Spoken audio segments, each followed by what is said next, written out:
안녕하세요. 상반기 성경 공부 10번째 시간 시작하도록 하겠습니다. 오늘은 마태복음 마지막 장인 28장 말씀 함께 묵상할 텐데 28장에는 예수님의 부활에 관한 소식이 기록되어 있습니다. 1절 말씀인데요. 안식일이 다 지나고 안식 후 첫날이 되려는 새벽에 막달라 마리아와 다른 마리아가 무덤을 보려고 갔다 합니다. 안식일이 다 지나고예요. 예수님이 십자가에 못 박히신 시점이 안식일을 준비하는 준비일이었거든요. 그러니까 지금 우리가 쓰는 달력으로 말하면 이제 금요일입니다. 금요일이 이제 안식일의 준비일이고 안식일은 토요일이거든요. 물론 우리와 똑같은 날짜 개념은 아닙니다. 유대인들은 해가 지는 때부터가 하루예요. 그래서 해가 지는 금요일 저녁에 해가 져서 토요일 날 해가 질 때까지가 이제 안식일입니다. 그렇게 안식일 동안에는 이제 많은 행동들이 제한이 되죠. 장로들의 전통이라고 해서 유대인들이 계속해서 지켜오는 규정에 따라서 안식일에는 일정 거리 이상 이동하면 안 되고 또 특정 행동들을 하면 안 됩니다. 일을 하지 않는 날로 생각을 했기 때문에 그런 규정이 있었던 것인데 그러다 보니 지금 이 막달라 마리아와 다른 마리아라고 하는 이 여인들이 예수님이 이 무덤에 장사 지낸 이후에 바로 그 다음 날 그 무덤을 찾아가지는 못했어요. 안식일 때문에 그렇죠. 근데 안식일이 다 지나고 안식 후 첫날이 되려는 새벽에 이 여인들이 무덤을 보려고 갔다라고 합니다. 안식 후 첫날이니까 토요일 바로 다음 날 이제 지금의 일요일이죠. 일요일 새벽에 이제 무덤을 보려고 간다는 거예요. 비록 안식일이 지난 시점은 토요일 저녁 때부터입니다. 해가 진 이후에. 그런데 깜깜해서 그들은 무덤을 갈 수 없었을 것이고 이제는 아마 거의 밤을 뜬 눈으로 지새우지 않았을까 싶은데 조금이라도 좀 밝아지는 새벽 미명이 되었을 때 얼른 예수님의 무덤을 보려고 간 것이죠. 이들이 무덤의 위치는 어떻게 알고 있었습니까? 우리 지난주 보았던 27장 마지막에서 아리마대 사람 요셉과 니고데모가 예수님의 시신을 아리마대 사람 요셉이 자기를 위해서 미리 준비해 두었던 그 새 무덤에 이제 장례 지내는 것을 이제 보았습니다. 그래서 무덤의 위치는 이미 잘 알고 있었고 그래서 조금 날이 밝아지자 얼른 달려간 것이죠.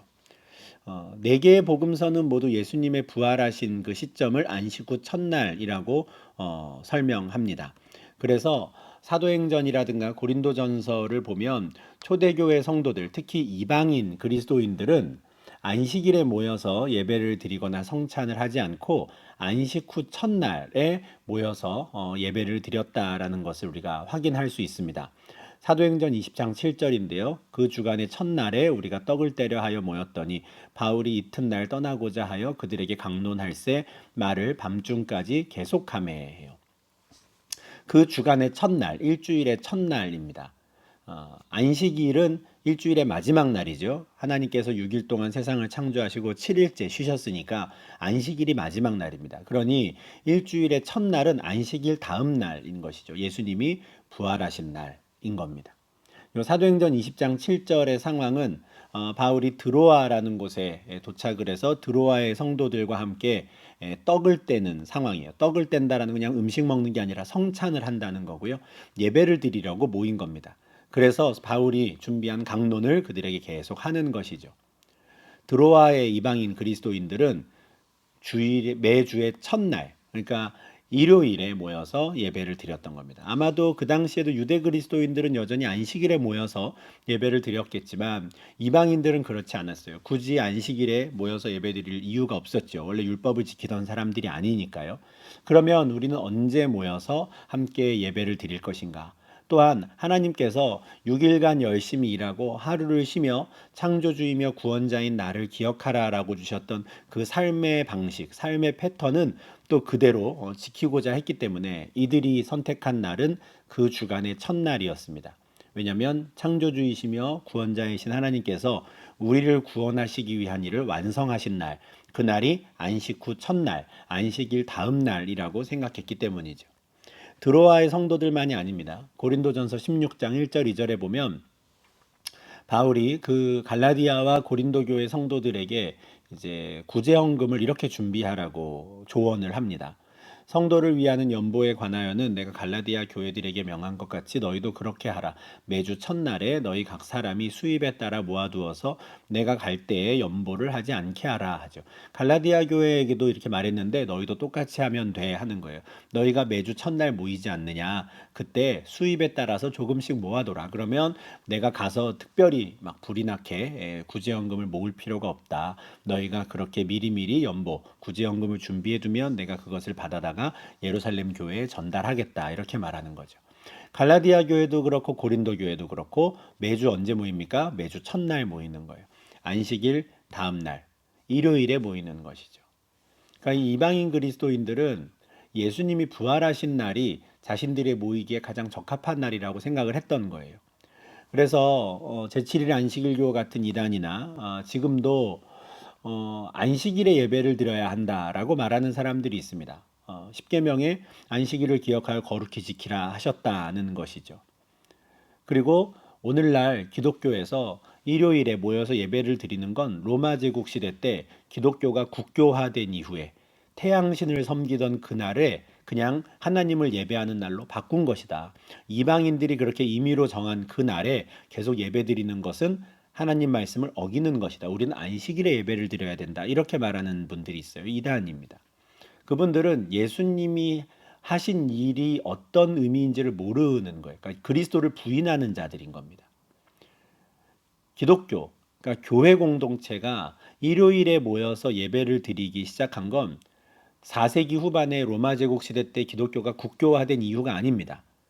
우리가 지금 본 대로 사도행전, 고린도전서 이미 초대교회 당시에 바울이 한참 복음을 전하고 있었을 그때 이미 이방인 그리스도인들은 매주 첫날 모여서 예배를 드렸어요. 그날이 예수님이 부활하신 날이고 그날 예수님 또 삼위 하나님의 구원 사역이 완성된 날이다라고 믿었기 때문입니다. 안식 후 첫날 새벽이 되려는 그 미명에 막달라 마리아와 다른 마리아가 무덤을 보려고 가요. 그리고 그들이 비어있는 무덤을 보고 예수의 부활의 소식이 전해지는 것이죠. 그런데 1절에서 마태복음 28장 1절에서는 무덤을 찾아간 여인들이 이제 막달라 마리아와 다른 마리아 이렇게 표현되어 있는데 마가복음 16장에는 다른 여인들의 이름이 또 나옵니다. 막달라 마리아와 야고보의 어머니 마리아와 또 살로메 이렇게 되죠. 아마 다른 마리아가 야고보의 어머니 마리아인가 뭐 이렇게 생각을 할 수도 있습니다. 또 요한복음 20장 1절에 보면 다른 여인들의 이름은 나와 있지 않고요. 그냥 막달라 마리아만 나와 있습니다. 그러니까 마태, 마가, 요한 복음에 기록되어 있는 이 여인들의 이름이 조금씩 다른 거예요. 우리는 어떻게 생각해야 될까? 이 여인들이 다 같이 간 겁니다.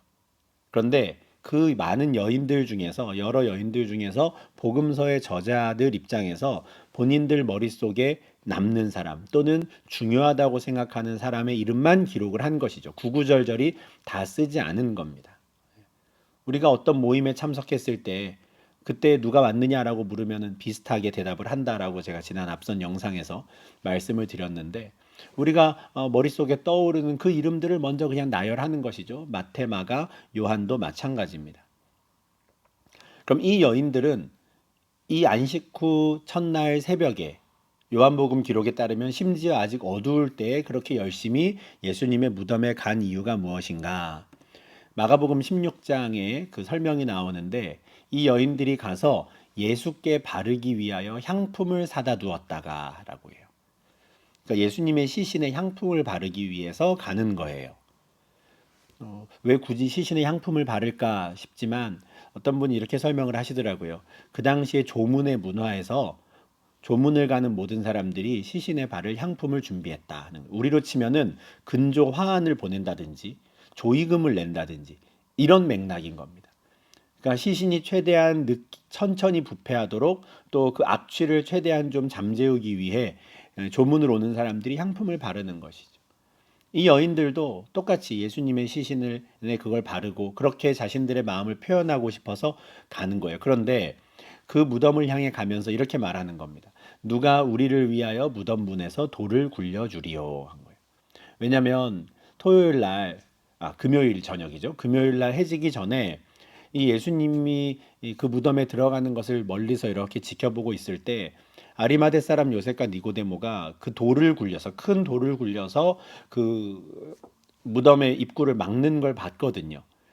그래서 우리만으로는 그 무덤 문을 열 수가 없을 것 같은데 이런 걱정을 하면서 갔다라는 거죠. 왜냐하면 그래야 시신의 이제 향품을 발라줄 수 있으니까요.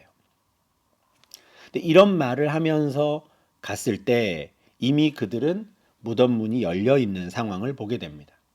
마태복음 28장 2절부터 4절에는 그 당시 큰 지진이 나며 주의 천사가 하늘로부터 내려와 돌을 굴려내고 그 위에 앉았는데 그 형상이 번개 같고 그 옷은 눈같이 희었다라고 설명합니다. 이 장면은 아마 이 여인들이 무덤에 도착하기 전에 벌어진 것 같아요. 그 이유는 제가 좀 이따 다시 말씀을 드리겠습니다. 이 여인들이 이제 예수님의 무덤을 찾아오는데 이 무덤가에선 지금 이런 일이 일어나는 거예요.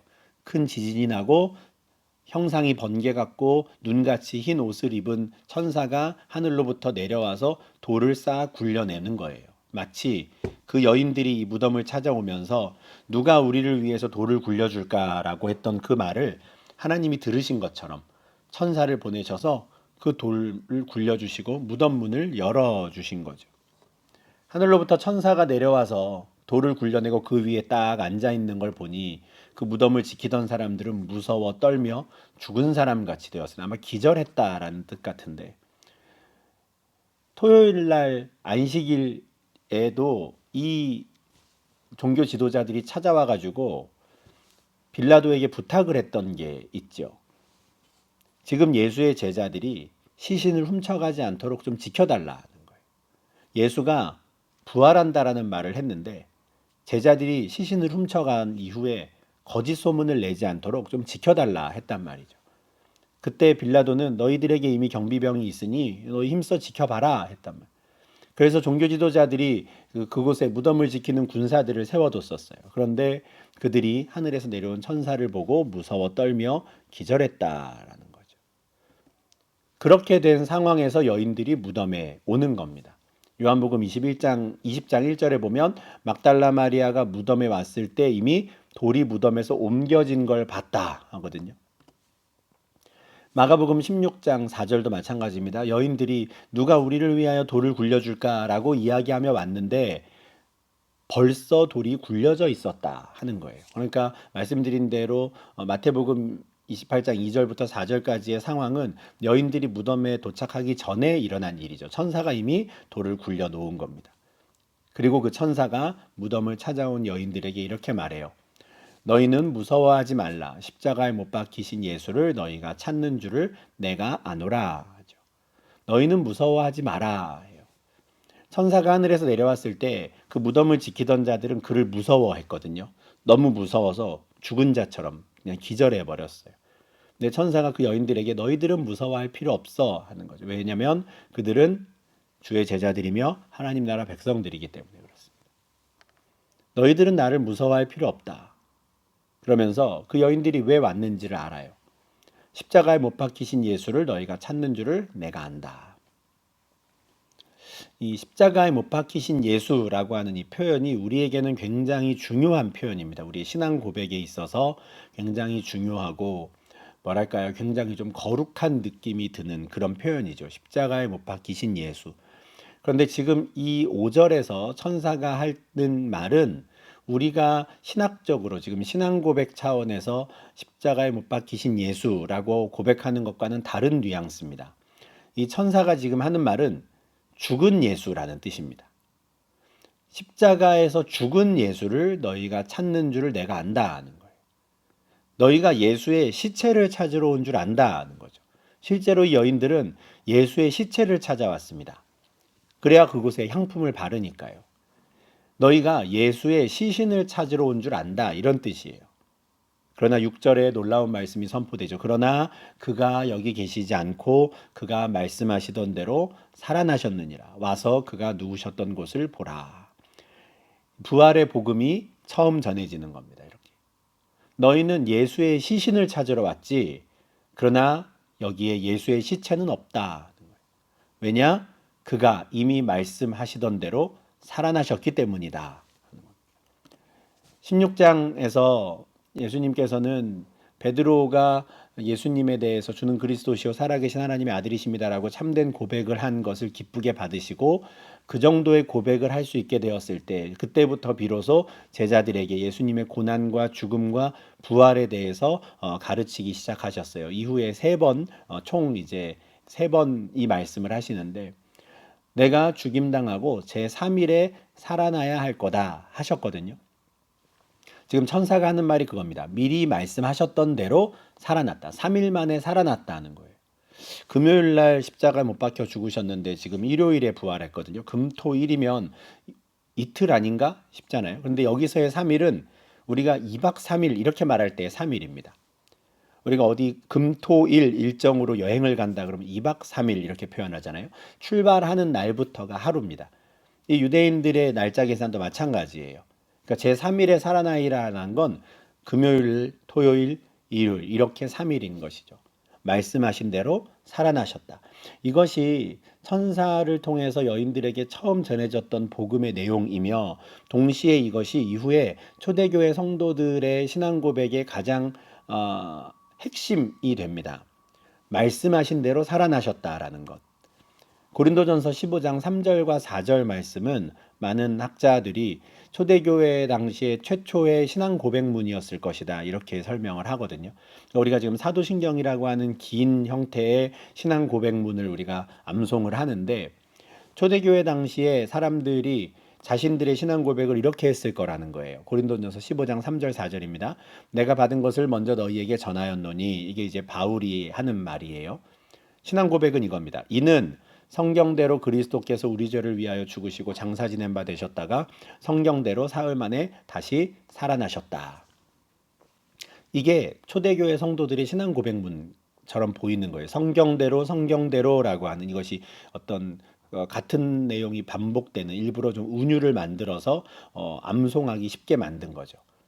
이걸 어떻게 쓰냐면 예를 들어 이런 겁니다. 누군가가 와서 야 너희랑 유대교랑 뭐가 달라? 너희도 똑같이 여호와 하나님을 믿는 사람들 아니야? 유대인들은 왜 너희를 싫어해? 너희랑 뭐가 달라? 그러면 우리는 성경대로 그리스도께서 우리 죄를 위하여 죽으시고 장사 지낸 바 되셨다가 성경대로 사흘 만에 다시 살아나셨다는 것을 믿어. 유대인들은 이것을 믿지 않아. 이렇게 설명이 되는 거죠. 그러니까 모든 그리스도인들이 공통된 신앙 고백을 할 수 있도록 신앙 고백문이 만들어지는 건데 이게 자연스럽게 만들어졌을 겁니다. 성경대로 죽으시고 성경대로 살아나셨다. 아주 중요한 포인트. 예수님께서 오셔서 죽은 자를 살리신 일들이 있습니다. 나사로도 살리셨고요. 또 어떤 과부의 아들도 살리셨고요. 또 우리 지난주에 본 대로 예수님이 죽으시던 그 시점에 또는 부활하신 그 시점에 같이 살아난 그리스도인들이 있었어요. 그들이 예루살렘 성에 들어가서 많은 증거가 되었다 했죠. 그럼 그들의 부활과 예수님의 부활은 뭐가 다르냐? 그들의 부활은요, 그들이 죽을 때 자기가 다시 살 걸 모르고 죽은 자들입니다. 아무도 몰랐어요. 내가 다시 살아날 거다라고 말한 사람도 없고요. 근데 그들을 예수님이 살리신 거예요. 내가 부활이요, 생명이다라는 걸 보여주시기 위해서. 근데 예수님의 부활은 다릅니다. 예수님은 말씀하신 대로 부활하셨어요. 그렇게 그동안 예수님이 하셨던 모든 말씀이 참된 진리다라는 걸 그렇게 입증하시는 거죠. 심지어 죽음을 이기고 부활하심으로. 그래서 성경대로라는 말이 굉장히 중요합니다. 이미 말씀하신 대로 죽으시고 이미 말씀하신 대로 살아나셨다. 무덤에서 천사가 여인들에게 했던 말이 바로 그거예요. 와서 그가 누우셨던 곳을 봐라. 말씀하시던 대로 살아나셨다는 거죠. 2019년에 제가 이스라엘에 갔을 때 우연찮게 도로변에서 이런 사진을 좀 찍을 수 있었습니다. 이런 형태의 무덤이었을까 싶은 거죠.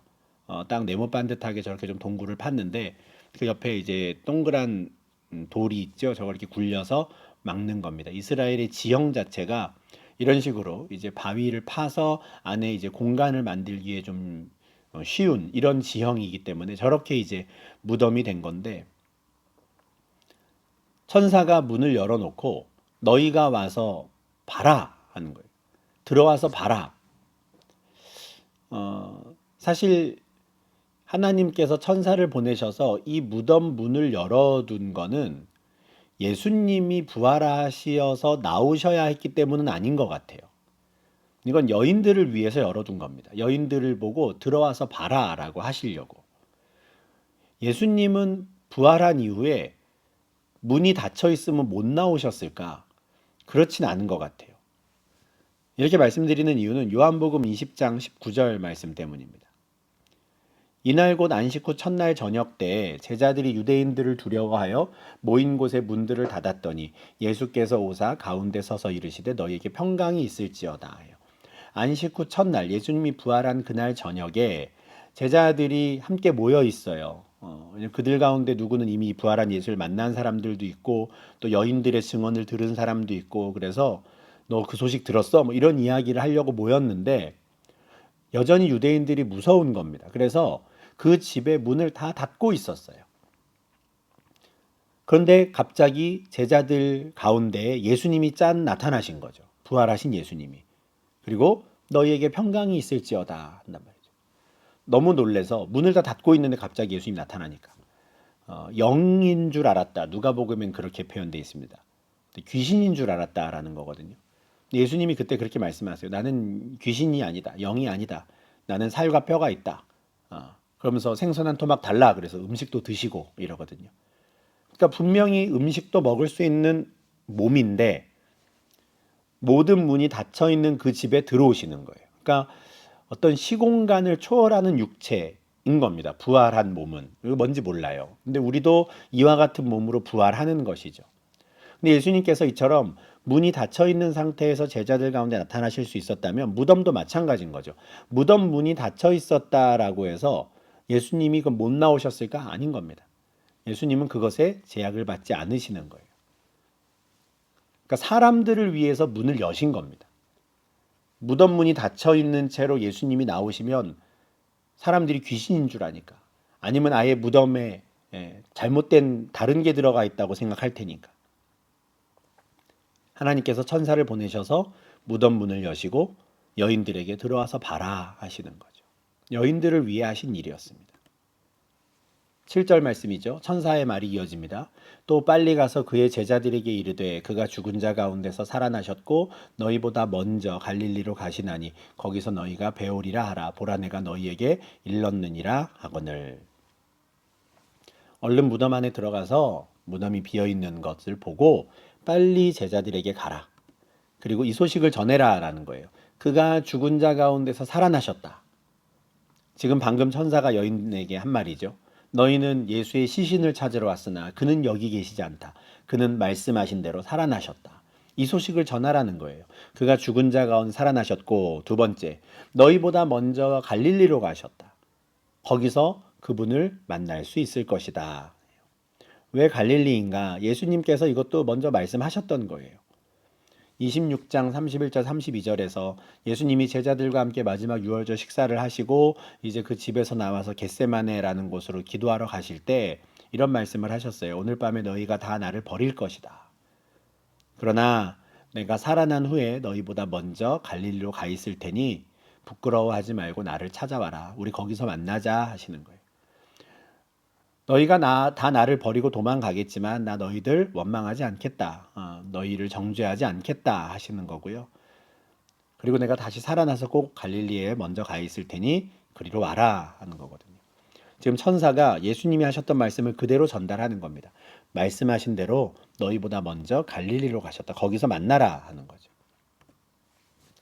8절 말씀입니다. 그 여자들이 무서움과 큰 기쁨으로 빨리 무덤을 떠나 제자들에게 알리려고 다름질했다는 거예요. 무서움과 큰 기쁨으로. 그러니까 정말 두렵기도 하고. 어떤 두려움이었을까요? 천사를 만난 두려움도 있을 것 같고 예수님의 시체가 없어졌다라고 하는 두려움. 어디로 갔을까 하는 두려움.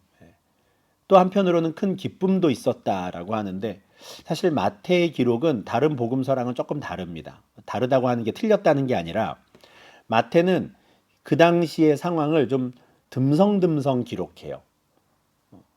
딱 촘촘하게 시간 순서대로 기록하진 않습니다. 그러다 보니까 이 무서움과 기쁨이라고 하는 걸 그냥 통칭해서 다 한꺼번에 우리에게 전달하는데 이 부분에 대해서는 조금 이따 다시 말씀을 드리겠습니다. 이 여인들이 빨리 무덤을 떠나서 제자들에게 알리려고 달려갔다라는 거예요. 그런데 시간 순서대로 보면 무덤에 있던 여인들이 처음 제자들에게 달려갔을 때에는 기쁨으로는 아니었던 것 같아요. 무서운 감정을 가지고 달려갔던 것 같습니다. 왜냐하면 요한복음 20장 2절에 보면 그 무덤에 있었던 막달라 마리아가 제자들에게 달려가서, 이건 천사가 한 대로 하는 거죠. 제자들에게 갑니다. 근데 천사는 분명히 제자들에게 가서 예수님이 살아나셨다고 전해라 라고 했는데 이 마리아가 그걸 못 믿었던 것 같아요. 그래서 베드로와 예수께서 사랑하시던 다른 제자 요한이죠. 요한한테 가서 이렇게 말해요. 사람들이 주님을 무덤에서 가져다가 어디 두었는지 우리가 알지 못하겠다. 그러니까 이 여인은 못 믿은 거예요. 예수님이 부활했다라는 천사의 말을 못 믿고 누군가가 시신을 훔쳐갔다. 이렇게 생각을 하는 겁니다. 그게 너무 무서운 거예요. 예수님의 시신을 누가 훔쳐갔을까? 그 제자들에게 가서 누군가가 무덤에서 예수님 시신을 훔쳐간 것 같은데 무덤은 비어 있는 걸 본 거죠. 근데 누가 가져갔는지 어디다 두었는지 우리가 모르겠다. 이 말을 듣고 베드로와 요한이 같이 따라갑니다. 막 달려가요, 무덤에. 그래서 들어가서 보니까 예수님을 꽁꽁 싸맸던 세마포가 있어요. 그리고 머리를 쌌던 수건도 딴 곳에 잘 놓여 있는 것이죠. 베드로와 요한이 그걸 보고 굉장히 의아해 합니다. 이게 무슨 일일까? 왜 의아했을까요? 첫 번째, 이들도 예수님의 부활을 못 믿은 겁니다. 제가 이렇게 말씀드리는 이유는 바로 이어지는 요한복음 20장 9절에 이렇게 말해요. 요한이 솔직하게 고백합니다. 그들은 자기들이죠. 우리는 그때 성경에 그가 죽은 자 가운데서 다시 살아나야 하리라 하신 말씀을 아직 알지 못하더라. 그때 못 믿었다는 거예요. 그러니까 이에 두 제자가 자기들의 집으로 돌아가니라. 무덤이 비어 있는 걸 보고 그냥 참 이상하다 어디 갔지 하고 집으로 간 거예요. 그냥 부활을 못 믿었습니다. 이상히 여긴 건 뭐냐면 누가 훔쳐간 것도 아닌 것 같은 거예요. 훔쳐갔다면 어떻습니까? 세마포와 수건, 머리를 쌌던 수건을 그 자리에 풀러놓고 갈 이유가 없죠. 시신을 훔쳐갔다면 그냥 들고 갔을 겁니다. 통째로. 근데 굳이 세마포는 다 풀어서 놔두고 수건도 딱 다른 데에 그대로 놓아놓고 시신만 사라진 거예요. 그것만 가져갔다? 이런 일은 없으니까 굉장히 이상히 여기며 집으로 돌아가는 거죠. 아직 부활은 믿지 못하는 겁니다. 요한과 마태의 베드로의 솔직한 고백이에요. 우리는 무덤이 비어 있는 걸 보고서도 믿지 못했다. 여인만 그랬던 게 아니라 제자들도. 사실 이랬던 걸 생각하면 아마 예수님의 제자들은 자신들이 복음을 전할 때 이 복음을 받아들이지 못하고 믿지 못하는 사람들을 뭐라고 못했을 것 같아요. 네, 그죠? 아이고, 이 어리석은 놈들 절대 이러지 못했을 겁니다. 왜냐하면 자기들은 직접 부활한 예수님을 만난 이후에도 또는 무덤이 비어 있는 걸 본 이후에도 믿지 못했거든요.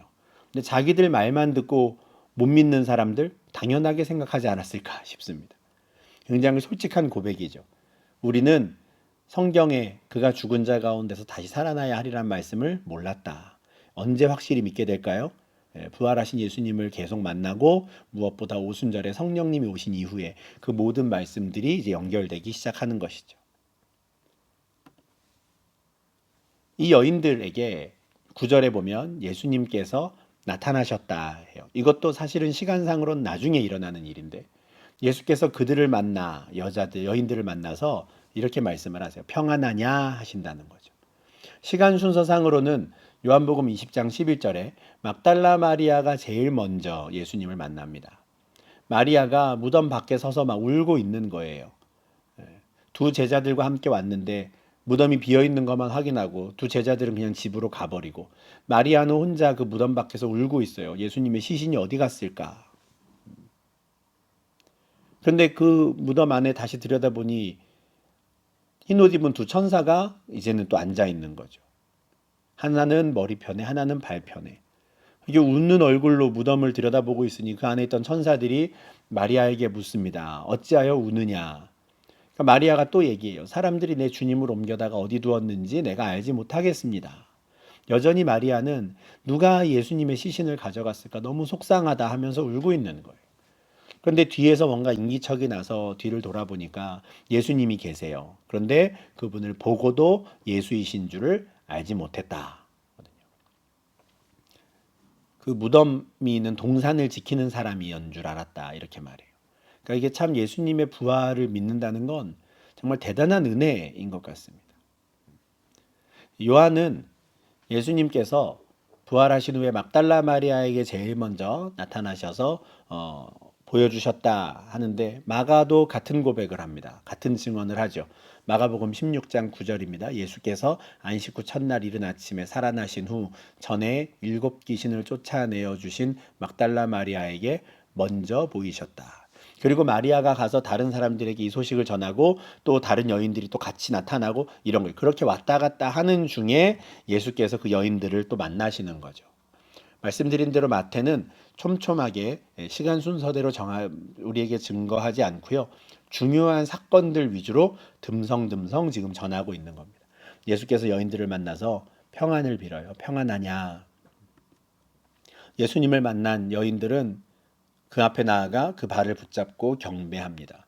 부활하신 예수님을 이제는 믿게 되고 인정하게 되는 것이죠. 그렇게 엎드린 여인들을 향해 예수님이 이렇게 말씀하십니다. 무서워하지 말라. 가서 내 형제들에게 갈릴리로 가라 하라. 거기서 나를 보리라 하시니라. 천사를 통해서 하셨던 말씀을 똑같이 하시죠. 이번에도 무서워하지 말라 하는 거고요. 가서 내 형제들에게 갈릴리로 가라고 전해라. 천사는 앞서 뭐도 전하라 그랬습니까? 죽은 자 가운데서 예수가 살아나셨다라는 것도 전하라 그랬거든요. 아마 이제 예수님은 이거는 부탁하지 않아도 당연히 이야기할 거다 생각하신 것 같아요. 왜냐하면 부활하신 예수님을 직접 만났으니까. 그러니 이제 두 번째 명령, 천사가 했던 두 번째 명령만 남은 것이죠. 내가 갈릴리에 가서 기다리고 있을 테니 그곳으로 오라고 해라. 아까 말씀드린 것처럼 26장 32절에서 내가 살아난 후에 너희보다 먼저 갈릴리로 가리라 하셨던 이 말씀을 이제 이루고자 하시는 거죠. 예수님은 신실하시기 때문에 그렇습니다. 그러면 예루살렘에서 지금 부활하셨는데 그냥 예루살렘에서 제자들을 바로 딱 만나시면 될 것 같은데 왜 다른 여인들을 만나셨던 것처럼 제자들을 거기서 바로 안 만나시고 왜 굳이 갈릴리로 와라 거기서 먼저 만나자라고 말씀을 하실까? 아마도 처음부터 우리 다시 시작하자 이런 느낌 같습니다. 이런 의미인 것 같아요. 갈릴리가 어디입니까? 예수님이 처음 제자들을 부르셨던 곳이에요. 4장 18절 19절이었죠. 베드로와 안드레를 부르신 곳 갈릴리 해변이었습니다. 거기서 내가 너희를 사람을 낚는 어부가 되게 하리라.